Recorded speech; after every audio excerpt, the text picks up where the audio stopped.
एक सोसाइटी है, चाहे वो कोई भी है, चाहे हमारी है चाहे कोई भी है, उसकी जो बेसिक फाउंडेशन है दैट इज एजुकेशन। हाँ।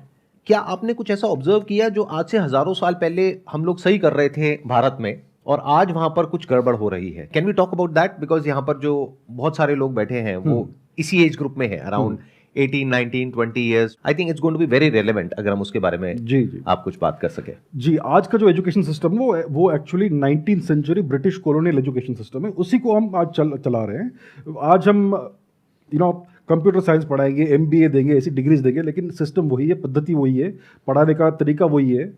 Focus is on exams, focus is on memorization, focus is on degrees, और स्कूल में focus is on complete absolute obedience. May I get up teacher, may I sit down teacher, may I drink water teacher. आप सांस भी नहीं ले सकते without taking permission from the teacher. तो आप एसेंशियली बिल्कुल ओबीडियंट शीप बन रहे हो। You are not allowed to ask questions, you not allowed to think. और इससे क्या हो रहा है कि हमारे जो बच्चे हैं ये सीखते नहीं है कि first of all how to think and secondly how to learn. You have to learn how to learn. आप कुछ नई स्किल या कोई नया कंसेप्ट कैसे सीखेंगे? आप सिर्फ मेमोराइजेशन करके नहीं सीख सकते, आपको एक्चुअली उसको इंप्लीमेंट, उसको यूज करना है to solve problems in real life. That is a real acquisition of a skill, और ये सब हमें सिखाया नहीं जाता है। तो हिस्टोरिकली कैसा था? हिस्टोरिकली हमारा सिस्टम बहुत अलग था। वैदिक समय में गुरुकुल सिस्टम था, जैसे हम सब जानते हैं, लेकिन गुरुकुल क्या था, ये हर कोई गुरुकुल नहीं जाता था। हमारा एक्चुअल जो एजुकेशन सिस्टम था, it was centred around temples. हमारे पूरे सिविलाइजेशन में, पूरे सब कॉन्टिनेंट में हर जगह टेम्पल्स होते थे। सो टेम्पल्स जो थे, मंदिर जो थे, they were the centres of our education system. और हर मंदिर, जो छोटा मंदिर होता था, वो लोकल जो बच्चे होते थे आजू बाजू के, उनको बेसिक एजुकेशन देता था, लाइक काखा गाघा ये सब, और बेसिक गणित, मैथमेटिक्स। फिर बड़े टेम्पल होते थे जहाँ पर मोर एडवांस एजुकेशन मिलता था, और फिर कुछ बड़े बड़े विश्वविद्यालय हुआ करते थे, तक्षशिला, नालंदा, हमने सुना है इनके बारे में, जहाँ पर best education in the entire world मिलता था। और दुनिया भर से लोग आते थे, ग्रीस, यूनान से आते थे, चाइना से आते थे, चीन, शुआनजांग एक्सेट्रा, सेंट्रल एशिया से स्कीथियंस आते थे।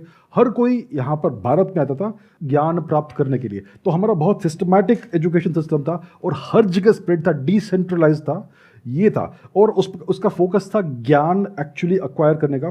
और हर व्यक्ति को let's say masters degree level तक का एजुकेशन की जरूरत नहीं होती थी। Most people just want to acquire एक पर्टिकुलर स्किल सेट, उससे वो अपना जीवन शुरू करना चाहते थे। You would get basic education, काका गागा, लैंग्वेज इज वेरी इंपॉर्टेंट, और दूसरा मैथमेटिक्स, बेसिक मैथमेटिक्स, एरिथमेटिक। आपके जीवन में कभी अलजेब्रा, ट्रिगोनोमेट्री की जरूरत नहीं पड़ेगी। I study advance mathematics, I love it, but I am telling you, you don't need advance mathematics in life. आपको सिर्फ एरिथमेटिक की जरूरत पड़ती है। तो एरिथमेटिक और लैंग्वेज सिखाते थे, और फिर कोई स्किल सेट जो आप अप्रेंटिस होके कर सकते हो। तो टिपिकली जो यंग लोग थे, वो 14, 15, 16 साल के उम्र तक एक्चुअली काम करना शुरू करते थे as part timers, and then eventually they would go into family business and all. ये बहुत हजारों वर्षों से चलता आ रहा था ये सिस्टम। तो हमारा सिस्टम ये था। और कुछ लोग, मे बी 1%, 2% को विश्वविद्यालयों में एंट्रेंस मिलता था, only on the basis of ability and merit. और जो हमारा एजुकेशन सिस्टम था वो पूरा फ्री था। It was always subsidised by the Kings, by the kingdoms, emperors and state. कभी भी आपको 1 रुपए का फीस देना नहीं पड़ता था। ऐसा नहीं था कि आपको मंथली रिकरिंग गुरु दक्षिणा देनी होगी, और आप अगर 1 साल की देंगे तो आपको 10% ऑफ मिलेगा। It was not like that. It was completely free. It was all given by the Kings. तो ये इन अ नटशेल हमारा एंशिएंट एजुकेशन सिस्टम था। It was focused on actual education. आप सचमुच कुछ सीखते थे, आप रियल वर्ल्ड स्किल्स एक्वायर करते थे, जिससे आप रियल वर्ल्ड प्रॉब्लम्स को सॉल्व कर सको। आज का एजुकेशन सिस्टम है, आप बैचलर्स डिग्री या मास्टर्स डिग्री लेकर निकलेंगे, you are clueless. Unfortunately situation ये है आज। आप अगर कंप्यूटर साइंस डिग्री लेंगे तो आप में उसको एसेज लिखना पड़ता है एग्जाम में। These are problems. अभी थोड़ा बहुत सॉल्व हो रहा है, I am not saying everything is bad, but we have a long way to go. तो education system is the foundation of any civilisation, और इसे हमें रिफॉर्म करने की बहुत आवश्यकता है। अभी कुछ रिफॉर्म्स हो रहे हैं, but I think it's not enough. और उस टाइम पे ऐसा क्या था जो आज से बिल्कुल अलग था, इन द सेंस कि उस टाइम पे भी एक गुरु होते थे गुरुकुल में या टेम्पल में, और शिष्य होते थे। आज भी ऐसे ही होता है। आज एक टीचर है और क्लास में स्टूडेंट्स हैं। जी, जी, जी। तो एग्जैक्टली क्या डिफरेंस था जिसके बेस पे हम ये कह सकते हैं कि उस टाइम का जो एजुकेशन हमारा सिस्टम था वो आज के सिस्टम से बेटर था? पहली बात है, इट वॉज कम्प्लीटली फ्री। तो जो गुरु होते थे या जो शिक्षक होते थे, उनका जो सैलरी होता है लेट्स से, और उनका जो टेम्पल का अपकीप का जो भी पैसा है, या फिर जो भी college what ever it is, वो सब वहाँ के जो लोकल राजा होते थे वो देते थे। So there was no pressure of money on the guru. So वो स्टूडेंट को एज अ रिसोर्स नहीं देखते थे। As a resource to be exploited नहीं देखते थे। और दूसरी बात होती थी कि जो आपका जो कोई गुरु है वो आपके जीवन भर के गुरु है। ऐसा नहीं कि अभी आपने इस आपने 2 साल के लिए स्टडी कर लिया, अब उनको पेमेंट नहीं दे रहे हो, सो आपके गुरु आपके टीचर नहीं रहे। ये एक बार आपके गुरु हुए तो लाइफ लॉन्ग गुरु होते थे, ये लाइफ लॉन्ग रिलेशनशिप होती थी। आज ट्रांजैक्शनल सिस्टम है, अगर आपने नेक्स्ट मंथ पेमेंट नहीं किया तो आपके टीचर नहीं रहे। तो एसेंशियली आज देखिए, आज हमें सिखाया जाता है कि हमारे टीचर्स हमारे गुरु है। ये सच बात नहीं है। There is a huge difference between a guru and a teacher. आज के टीचर्स में मुझे दुख से कहना पड़ता है, दे आर सर्विस प्रोवाइडर्स। आपको एक सर्विस प्रोवाइड करते हैं for which you have to pay in advance. ये डिफरेंस है, मेन कोर डिफरेंस ये है। उस समय गुरु कभी आपसे पैसा नहीं लेते थे, गुरु दक्षिणा का सिस्टम था, it was once in a life time. आपका पूरा एजुकेशन हो गया, फिर आप वॉलंटरीली उनको कुछ दे सकते हो। ये होता है गुरु दक्षिणा। ऐसा नहीं कि गुरु की दक्षिणा नहीं दी तो आपका एजुकेशन नहीं होगा। It was completely optional, completely voluntary. तो ये मेन डिफरेंस है। आई think it's a big difference, क्योंकि इससे जो डायरेक्ट कनेक्शन है वो है उस गुरु की जो रिस्पेक्ट है। हाँ, वो उस टाइम पे मैं इमेजिन कर सकता हूं कि कितनी ज्यादा होगी। बिल्कुल। आई एम श्योर उस गुरु को उस टाइम पे किंग से लेकर के जो नीचे जो लोग हैं सबसे रिस्पेक्ट मिलती होगी, और एक ऐसा दर्जा मिलता होगा सोसाइटी में कि वो अपने आप में एक बहुत बड़ा मोटिवेशन था उस टाइम पे उस गुरु के लिए। बिल्कुल कि अब मुझे सेल्फलेसली जो बच्चे आ रहे हैं उनके अच्छे के बारे में सोचना है, क्योंकि उसका अपना जो सेल्फ इंटरेस्ट था that has been taken care of. Once your basic core self interest is taken care of, then you can serve society. और ये प्रॉब्लम है। उस समय हमारा जो सोसाइटी था, इट वॉज वेरी प्रॉस्परस, बहुत ही वेल्दी सोसाइटी था। अगर आप जीडीपी का अगर स्टडी करेंगे, एंगस मैडिसन की किताब पढ़ेंगे, so India contributed at least 1/3 of the entire world GDP until 1700s। ये सिचुएशन था, and before 0 AD it was even more. तो इंडिया वॉज एक्सट्रीमली प्रॉस्परस। अगर आपके पास मनी नहीं है और सरप्लस टाइम नहीं है तो आप एक अच्छा बड़ा सिविलाइजेशन क्रिएट नहीं कर सकते। So we had all that. Historically temples were incredibly wealthy. इसीलिए जो बाहर के जो तुर्क वर्क आए वो सब टेम्पल्स को अटैक करते थे, क्योंकि वहाँ पर इतना सारा वेल्थ होता था। और आज 1-2 टेम्पल्स बच गए हैं जहाँ पर ऐसा वेल्थ बच गया है। One is the Shri Anant Padmanabha Swamy temple south में। वहाँ पर एटलीस्ट जो जितना खोला है वहाँ पर एटलीस्ट $1 ट्रिलियन वर्थ का वेल्थ है। और ऐसा हर जगह होता था, बहुत वेल्थ होता था। सो पीपल रिस्पेक्टेड, ये रिस्पेक्ट था कि हम आपको इतना डोनेशन देंगे for the upkeep and for future upkeep, let's say 100 साल में, ताकि आपको कोई भी तकलीफ नहीं हो और आप समाज की सेवा कर सके एज गुरुज। तो देखा जाए तो एजुकेशन एक्चुअल में टेम्पल में होती थी। That in itself is a big thing, क्योंकि then we are equating education and learning with worship. Absolutely. आज तो वो एक जरिया है बस पैसा कमाने का या कहीं से फटाफट से सेट हो जाने का, जो टिपिकल एक लैंग्वेज हम यूज करते हैं अपने घरों में कि ये लड़का तो सेट हो गया, ये लड़की सेट हो गई, व्हाटएवर। वो दोनों तरीके से होता है। घर वाले अलग तरीके से बोलते हैं, आप लोग अलग तरीके से बोलते हैं। 1/3 of the entire GDP of the world हम लोग कंट्रीब्यूट करते थे। उसके बाद में फिर ऐसा क्या हो गया कि आज हम इस लेवल पर हैं? तो ये क्यों हुआ? हम इतना significant portion of the world GDP कैसे हम देते थे? It is because we were a completely fully industrialised civilization. अगर आप 5-6 हजार वर्ष पहले के आर्कियोलॉजिकल रिकॉर्ड को देखेंगे, सरस्वती सिंधु एरिया में, सप्त सिंधु एरिया में, जैसे आज हम हड़प्पन या इंडस वैली रीजन बोलते हैं, तो वहां पर आपको दिखेगा कि हर सिटी, हर विलेज, हर बड़ा शहर, हर छोटा गांव में जो रोड्स होते थे वो बिल्कुल स्टैंडर्डाइज तरीके से ग्रिड सिस्टम में लेआउट होते थे। और दूसरी बात थी कि वहां पर बहुत अलग अलग इंडस्ट्रीज थी। Ship making industry, hydro engineering industry, bead making industry, हर प्रकार की इंडस्ट्री हुआ करती थी। So we were a completely fully industrialised civilisation 5,000-6,000 years before today. और फिर क्या हुआ कि जो ब्रिटिश आए भारत में, उन्होंने सिस्टमैटिकली भारत को डी इंडस्ट्रियलाइज कर दिया, सारे इंडस्ट्रीज नष्ट कर दी उन्होंने। Until 1700 we were still a fully industrialize civilization. उन्होंने सारी इंडस्ट्रीज क्यों नष्ट की? क्योंकि वो इंडिया को एज अ मार्केट बनाना चाहते थे। They wanted India to be converted to a market so that they can extract more wealth out of India. वो अपना थर्ड रेट चीप कॉटन और वो जो भी फैब्रिक टेक्सटाइल वो बनाते थे मैनचेस्टर में, वो यहाँ पे डंप करना चाहते थे। In exchange for that they wanted to extract India's gold and silver out of India. So British ने भारत को कंप्लीटली डी इंडस्ट्रियलाइज कर दिया। और दूसरा, everybody in India had land, सबका लैंड उन्होंने हड़प लिया। ये एक्चुअली तुर्कों ने शुरू किया, मुगल्स ने, और फिर ब्रिटिश ने उसको सिस्टमैटिकली और टू द नेक्स्ट लेवल ले गए। इसलिए भारत का जीडीपी टूट गया। व्हेन द ब्रिटिश केम, जब उनका जो क्या बोलते हैं ब्रिटिश राज शुरू होता है 18th सेंचुरी के आसपास, तब भारत का GDP about 25% of the world था उस समय। 1700s 1800s की बात है, और जब वो निकले यहाँ से तो 2% से कम था। कहाँ गया सब? दे टुक इट। ये बात है, दैट्स व्हाट हैपेंड। आपके भी मैंने कुछ वीडियोस देखे हैं, उसमें कमेंट्स ये रहते हैं कि आपके जो ओपिनियन है वो ट्रेडिशनल हिस्ट्री से डिफर करते हैं और फैक्ट्स नहीं होते हैं बट ओपिनियन है। तो अगर लेट्स हम ये सपोज करते हैं कि अभी तक जो हमें पढ़ाया गया था वो हिस्ट्री अगर गलत है, तो it's been around 70 years since independence, तो हमारी तो एक जनरेशन ने एक हिस्ट्री पढ़ लिया। अब अगर हम ये कहते हैं कि हिस्ट्री अलग थी, तो अब तो उस चीज़ को हम अगर मान लिया जाए कि 70 साल में हमारे पेरेंट्स ने जो हिस्ट्री पढ़ा, तो हम उसको अब कैसे गलत मान लें? ये बहुत अच्छा प्रश्न पूछा इन्होंने। What is the difference between a fact and an opinion? Do we know how to think? Do we know how to learn? किसी को हम एजुकेशन सिस्टम में पढ़ाते नहीं है how to find the difference between somebody's opinion and an actual fact. और दूसरा, how to do critical thinking. आप ये कैसे सोच समझोगे? Let me explain what is the difference between a fact and an opinion. आज अगर आप टेक्स्ट बुक पढ़ते हो हिस्ट्री की, किसी ने भी लिखी है लेट्स से, आपको कैसे मालूम पड़ेगा कि ये फैक्ट से ओपिनियन से? अगर फैक्ट है, they will give actual primary resources कि मैं ये कह रही हूं या कह रहा हूं, मैं ये चैप्टर लिखा है, it is based on these sources, and then you can go and verify those sources. That is how you know it's a fact. अगर कोई बिना रेफरेंसेस का हिस्ट्री बुक लिखता है, दैट इज कंप्लीट ओपिनियन। और हमें इतना भी सिखाया नहीं जाता कि how to fact check something. आजकल कुछ ऑफिशियल प्रोफेशनल फैक्ट चेकर्स है सोशल मीडिया पे, जिनका जो कहना है वो सब फैक्ट है। हाउ डू वी नो भाई? We have to learn the ability, we have to acquire the ability to do our own fact checking. It is not that difficult, लेकिन किसी को सिखाया नहीं जाता है। So you have to look for sources and references. अगर let's say Mrs. XYZ ने ये कहा, ये लिखा एक टेक्स्ट बुक में, तो you need to know how to fact check what is written there. You are right कि कुछ कमेंट्स आते हैं कि मैं जो कह रहा हूँ it is completely against whatever is traditional history. भाई traditional history को आप फैक्ट चेक कर लीजिए।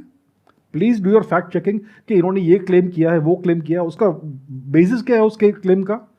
Problem is we don't have the ability, हमारे बच्चों में एबिलिटी है ही नहीं to do fact checking. So they are completely confused and clueless कि किसकी बात सही माने। You have to invest some time in learning how to do your own fact checking. It is not that difficult. आपको Google search करना सबसे पहले सीखना है अच्छे से, और दूसरा you to go deep in to sources. आपको रैबिट होल में कैसे डीप जाना है वो समझना है। It is not that hard to do fact checking. Then you will not have to wonder कि भाई ये सच बोल रहा है या वो सच बोल रही है, क्या सच है।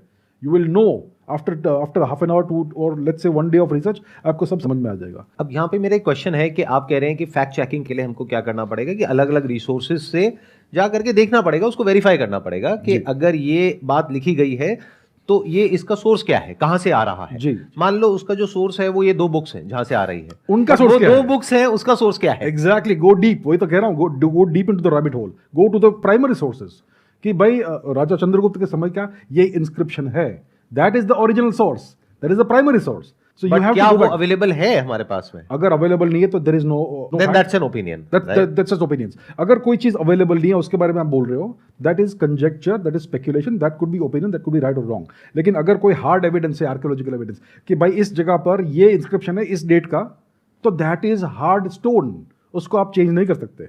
और दूसरी बात है कि कुछ जगह पर primary sources are literary evidence कि उस समय के लेट्स से किसी हिस्टोरियन ने लिखा है कि ये हुआ, दैट इज हार्ड एविडेंस। या फिर आर्कियोलॉजिकल एविडेंस कि भाई ये लोग कहते हैं कि सरस्वती नदी नहीं थी, आज आपको सैटेलाइट इमेज दिखेगी, आज आपको बहुत सारे नेचर पेपर्स मिलेंगे, ये सब प्राइमरी एविडेंस है। So we have to look for the primary sources and hard scientific and incontrovertible evidence. उसके बेसिस के ऊपर आपको अपने ओपिनियंस बेस करने हैं, not on the basis of somebody's words and pronouncements. तो आपको ये एबिलिटी अक्वायर करनी है, how to do the fact checking and go deep into it to the very source. मेरा क्वेश्चन आपसे है कि जैसे आपने बोला कि पहले के ज़माने में गुरुकुल सिस्टम था, बट सर उस गुरुकुल सिस्टम में certain section of society was not allowed to enter. How do you know? Sir मतलब सर्टेन सेक्शन जैसे कि some lower caste. How do you know this? आप ये क्लेम कर रही हो, how do, what is the basis of the claim? Primary source क्या है? सर जैसे हमने देखा है कि एक सेक्शन है सोसाइटी का जो आज तक एजुकेशन की फील्ड में आज तक उसको मतलब वो एक सेक्शन से पीछे है। जैसे कि आप देखेंगे एक सर्टेन कैटेगरी की कट ऑफ जनरल से लो ही जाती है। उसका रीज़न ये है कि उन्हें मतलब पहले से ही उस फील्ड एजुकेशन की फील्ड में आगे नहीं बढ़ने दिया गया। ये आपको कैसे मालूम कि पहले से ऐसा है? पहले के ज़माने में ऐसे आप बोल रहे हैं सब कुछ सही था, बिल्कुल ठीक था, एकदम से अंग्रेज़ों के आने पे ख़राब हो गया। बट मुझे नहीं लगता ऐसा है, क्योंकि पहले भी बहुत सारी कमियां थी जिसकी वजह से अंग्रेज़ आए और उन्होंने देखा कि ये कमियां हैं, इसलिए वो अटैक कर पाए, इसलिए वो इतना नुकसान कर पाए हमें। जी, अब आप अपना ओपिनियन दे रही कि कुछ कमियां थी भारत की सोसाइटी में। आप मुझे कोई भी सोसाइटी किसी भी समय की दिखाओ जहां पे कोई कमी नहीं है, लेकिन हम अपना ही देखते कि हमारे में ये इंफीरियोरिटी कॉम्प्लेक्स बहुत डीप रूटेड है, और ये एजुकेशन सिस्टम चाहता है कि हम में सारी कमियां हैं दुनिया भर की। मैं आपको एक रेफरेंस देता हूँ। धर्मपाल जी थे एक हिस्टोरियन और स्टेटिस्टिशियन जिन्होंने ब्रिटिश डेटा को कंपाइल किया। जब ब्रिटिश ने अपना एजुकेशन सिस्टम इंपोज किया भारत में 19th सेंचुरी में, उसके पहले उन्होंने बहुत सिस्टमैटिक सर्वे किया था सारे इंडियन टेम्पल स्कूल्स का और सारे इंडियन स्कूल्स का। तो उनके स्टेटिस्टिक्स अवेलेबल है जो ब्रिटिश नहीं कंपाइल किए, हमने नहीं कंपाइल किए। उनका मैं स्टेटिस्टिक्स आपको बोलता हूँ, read that, it's a multi volume book, the beautiful tree by Dharampal. उसमें क्या मिलता है आपको? Boys and girls equally got education in all the Indian schools. The medium of education was Sanskrit. हमारा संस्कृत मीडियम में एजुकेशन होता था पूरे भारत भर में, उसको खत्म कर दिया उन्होंने। They cut us off from our civilisational language. दूसरी बात, every single so called caste, आज उन्होंने ब्रिटिश ने 4 कैटेगरीज बना दी कास्ट की। हमारे में तो जाति वर्ण का सिस्टम था, बहुत सारी जातियां थी, बहुत सारे वर्ण थे, उन्होंने उसको 4 में डिवाइड कर दिया, उसको ऑफिशियल कर दिया।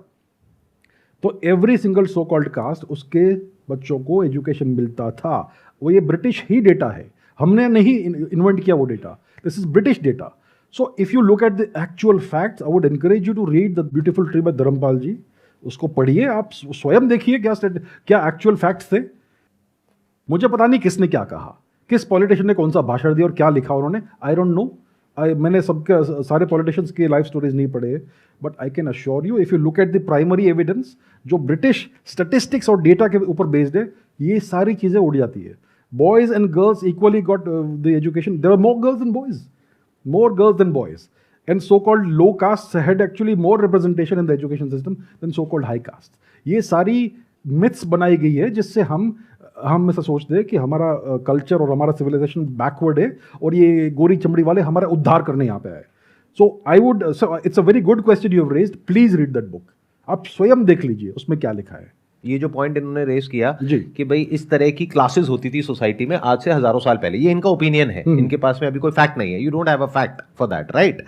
तो अभी आपने बताया कि ये एक बुक है धर्मपाल जी की जिससे कि हम वेरीफाई कर सकते हैं। Are there any other sources या एनी अदर आर्कियोलॉजिकल स्टडीज या रिसर्च जिसके बेस पे हम ये कह सकें कि इस तरह से कोई भी डिस्क्रिमिनेशन नहीं था आज से हजारों साल पहले? प्रॉब्लम बताने क्या है कि हमारे पास यूनिवर्सिटीज थी, उसमें लाइब्रेरीज थी, उन सबको नष्ट कर दिया गया, उन सबको जला दिया गया। तो हमारे पास आज बहुत कम पुराना एविडेंस है, रिटन एविडेंस, सब कुछ जला दिया। नालंदा को जलाया उन्होंने, कुछ महीने तक वो लाइब्रेरी जली थी। सोचिए कितने हिस्टोरिकल रिकॉर्ड्स जल गए। सो अनफॉर्चुनेटली क्या हुआ, they destroyed all over written history, most of our written history. और फिर वो यहाँ पे आए ब्रिटिश, उन्होंने कहा कि आप तो भाई ओरल हिस्ट्री रखते हो, आप तो कुछ लिखते ही नहीं हो, you have no sense of history, so we will write your history. उन्होंने अपने पर्सपेक्टिव से हिस्ट्री लिख दी हमारी, और उसको आज भी हम पढ़ाते हैं, जिसमें उन्होंने अपने आप को ग्लोरीफाई किया। एग्जैक्टली। देखिए, अगर आपको किसी कंट्री को इन्वेड करना है, कॉन्कर करना है और उसको डिस्ट्रॉय करना है, तो आपको उसका जस्टिफिकेशन तो देना पड़ेगा कि ये बहुत बुरे थे, इसलिए हम आए और हमने उनका उद्धार किया। तो उन्होंने इस प्रकार से हिस्ट्री लिखी है हमारी, और ये बात है। So that is why we are so deeply mentally colonised. हमने इतना इंफीरियरिटी कॉम्प्लेक्स है कि हम बहुत बुरे थे। हमारे टीचर हमें ये सिखाते हैं, हमारी टेक्स्ट बुक्स हमें ये सिखाती है। तो इनका प्रश्न बहुत लॉजिकल है उस पर्सपेक्टिव से, because this is what we are taught, क्योंकि this is what is written in the books. Exactly, right. Obviously we will feel this way, and those books are compiled by the Britishers for their own British books, own agenda, right? Exactly. क्योंकि जब तक वो किसी की सोच को capture नहीं करेंगे तब तक लोगों को कैप्चर नहीं कर सकते। जब मास्टर चला गया, लेकिन उसका गुलाम अभी भी उसको अपने आप को विप कर रहा है, मास्टर का जॉब हो गया। We are still whipping ourselves, we are still chaining ourselves without the coloniser being here. We are still mentally colonised, और हमारा एजुकेशन सिस्टम उस मेंटल कॉलोनाइजेशन को परपेचुएट करता है, generation after generation after generation. ये problem है। जैसे हम बचपन से ही महाभारत देखते आ रहे हैं, पढ़ते आ रहे हैं, तो उसमें वो एक कर्ण के लिए है कि मतलब उसको एजुकेशन से मतलब वंचित रखा गया। हाँ, आपका क्या टेक है उसमें कि वो क्या वो मिथ है जो हम पढ़ते आ रहे हैं? किसी भी सोसाइटी में क्लासेस होते हैं, डिविजन्स होते हैं। There is no such thing as equality in society. आप रोमन सोसाइटी को देखिए, ग्रीक सोसाइटी को ग्रीक सोसाइटी में हमें कहते हैं कि डेमोक्रेसी था। आपको पता है ग्रीक सोसाइटी का डेमोक्रेसी कैसा था? First of all, only males could vote. Secondly, only rich males could vote, prosperous males. और उस सोसाइटी में स्लेव्स भी थे। भाई किसी सोसाइटी में अगर आप स्लेव्स रखते हो तो उसको आप डेमोक्रेसी कैसे कहेंगे? लेकिन हमें पढ़ा दे कि ग्रीस वाज अ डेमोक्रेसी। तो ये सब चीज़ें, if you look at any society from any time in the world, आपको इक्वालिटी नहीं मिलेगी। Equality is a myth. We can give equal opportunities to people but you will not get equal outcomes.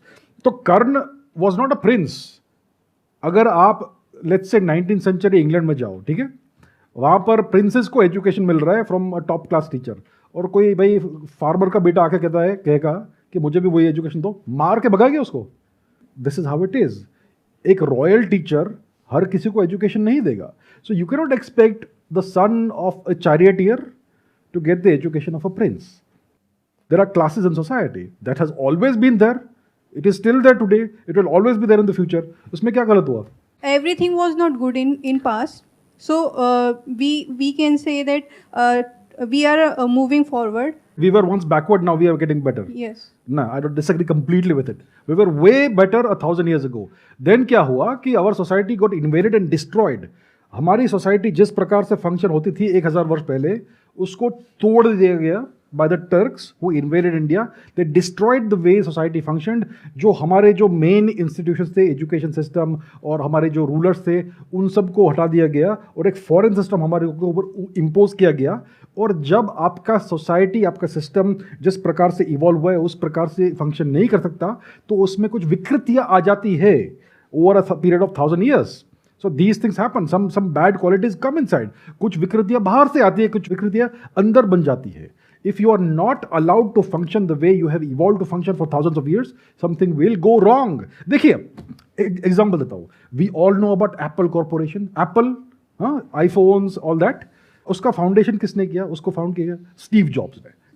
Now Steve Jobs was the founder of Apple. He ran Apple for a few years. फिर उसको निकाल दिया और फिर एक नया boss आ गया, उसका मुझे नाम याद नहीं है। And then the new management ran Apple into the ground. It nearly went bankrupt. So, किसकी गलती है? Is it the fault of the employees or the leadership that the company got bad practices inside it? Everything went wrong. Who is at fault? The employees or the leadership? Leadership. And then Steve Jobs comes back and he fixes the problem because of the better leadership. In India, for the past 1000 years, we had horrible leadership and everything went wrong internally. किसको आप blame करेंगे? स्वयं को blame कर देंगे कि हमारी society खराब है या फिर लीडरशिप खराब थी? Think logically. क्रिटिकल थिंकिंग की जरूरत है हमें। पूरे विश्व का सबसे पुराना जो टेक्स्ट है वो है ऋग्वेद। ऋग्वेद में बहुत सारे श्लोक है जिसके ऑथर लेडीज है, महिलाएं। गार्गी, घोषा, लोपामुद्रा, बहुत सारे नाम है। आप मुझे पूरे विश्व में कोई भी रिलीजियस टेक्स्ट दिखाइए, फाउंडेशनल रिलीजियस टेक्स्ट, जिसका एक शब्द भी किसी महिला ने लिखा हो।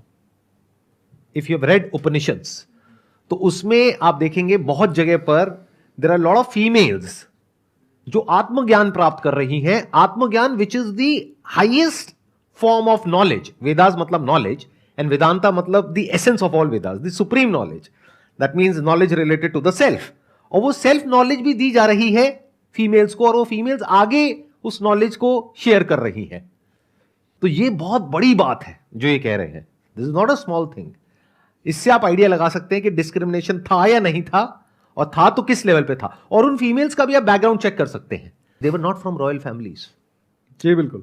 इनफैक्ट अष्टावक्र गीता अगर आप पढ़ेंगे तो अष्टावक्र जिनकी हम बात करते हैं, he was not a king, और उनकी पूजा कर रहे हैं कौन? राजा जनक। दूसरा एग्जाम्पल है चंद्रगुप्त मौर्य। किनके पुत्र थे वो? किनके पुत्र थे? उनका लीनिएज क्या था? कुछ नहीं था। He became the emperor of all India. ये था भारत। कहाँ है डिस्क्रिमिनेशन? उनके गुरु कौन थे? विष्णुगुप्त चाणक्य, ब्राह्मण। फैक्ट्स देखिए प्लीज। मैं यही कह रहा हूं, please think critically, look at actual data, look at actual facts, think on your own without taking someone's opinion as your thoughts. इस तरह से अगर आप समझेंगे तो there are lot of things which are not right in almost all the societies. तो हम गलती क्या कर रहे हैं? एज ही सेइंग कि हम अपने आप को ब्लेम कर रहे हैं, अपनी सिर्फ कमियों को देख रहे हैं, अपनी जो अच्छाइयां उसको नहीं देख रहे। हम ये नहीं देख रहे कि whatever the system was, we contributed to 1/3 of the GDP of the world. That is big thing. इसका मतलब समझो ना क्या था कि मतलब वी वर प्रॉस्परस. तो जो भी सिस्टम था, including the limitations of the system, उसकी प्रॉब्लम्स के बावजूद भी we were doing financially well. जो आई थिंक जो सिटीज थी, दोज वर आल्सो प्लान्ड, जहां तक मैंने पढ़ा है, सुना है. Better drainage systems than what we have today in India. अभी लास्ट ईयर फ्लड्स हुआ था पाकिस्तान में, हर जगह पाकिस्तान में फ्लडिंग हो गया था, लेकिन मोहनजोदड़ो में पानी निकल गया. कहाँ से? 5000 ईयर ओल्ड ड्रेनेज सिस्टम जो हमारे पूर्वजों ने बनाया. देखिए, कोई भी सोसाइटी अगर प्रॉस्परस है तो it is a function of the success of the society. और किसी भी सोसाइटी में बहुत सिस्टमैटिक इश्यूज है, बहुत डीप रूटेड इश्यूज है, तो वो प्रॉस्परस नहीं हो सकती unless it is an empire like the Roman empire, जो दूसरों को कॉलोनाइज करके उनकी वेल्थ छीनती है, या ब्रिटिश एम्पायर जो प्रॉस्परस हो गई दूसरों की वेल्थ छीन के. हमने किसी को कॉलोनाइज नहीं किया, but we became prosperous on our own through our own output. तो दैट टेल्स यू हमारी सोसाइटी एक्चुअली बहुत अच्छी थी. कुछ ना कुछ इश्यूज होंगे यहाँ वहाँ, but nothing major. That is you to understand. और अगर थे भी तो कब नहीं थे? क्या ब्रिटिशर्स के टाइम पे नहीं थे? बट हो सकता है हमको इस तरीके से प्रोग्राम कर दिया गया है कि उस टाइम पे जो कुछ इश्यूज थे उसको इतना हाईलाइट कर दिया है, सिर्फ इश्यूज को. और जो भी अच्छी बातें वो मुझे नहीं पता कहां पर है टेक्स्ट बुक में. एक एग्जांपल है, ब्रिटिश एम्पायर, जहां पर 19th सेंचुरी में the sun never set on the British empire. इतना बड़ा एम्पायर था, ठीक है. आप चार्ल्स डिकन्स की बुक्स पढ़िए. चार्ल्स डिकन्स बहुत ही फेमस 19th सेंचुरी नॉवेलिस्ट था ब्रिटेन का. क्यों फेमस था? क्योंकि वो एक्चुअल लाइफ दिखाता था विविडली. उसके हीरोज को देखिए और उस समय के ब्रिटेन को देखिए, उनके बुक से ही, उनके नॉवल से ही. Poverty everywhere, inequality everywhere. Oliver Twist की कहानी देखिए, पुअर ऑर्फन, उसको कितना मिसट्रीट करते हैं. वहाँ पे कितने पुअर लोग होते हैं जो पुअर हाउस में रहते हैं, उनके पास रात को सोने की जगह नहीं होती है. London was full of poverty and crime in the greatest empire in the world. ये सच है. These are facts. इंडिया में कभी ऐसा नहीं था. वी हैव टू अंडरस्टैंड, हमें कंपैरेटिव स्टडी भी करना चाहिए. ब्रिटिश एम्पायर का स्टडी कीजिए, उनका सोसाइटी कैसा था. वो 13 साल के बच्चों को हैंग करते थे for stealing a loaf of bread. Bharat में कभी ऐसा होता था? Please understand the real world. बाहर जाके देखिए, कंपैरेटिव स्टडी कीजिए और फैक्ट्स देखिए, then you will know the truth. So I invite you all to do that for yourselves. किसी का ओपिनियन को मत स्वीकार कीजिए, खुद से रिसर्च कीजिए, खुद से क्रिटिकल थिंकिंग कीजिए. Examine the evidence and actual facts. Thank you so much sir यहाँ पर आने के लिए. It My was pleasure. Pleasure meeting you and pleasure talking to you. Pleasure talking to you. Thank you so much. Big round of applause for him.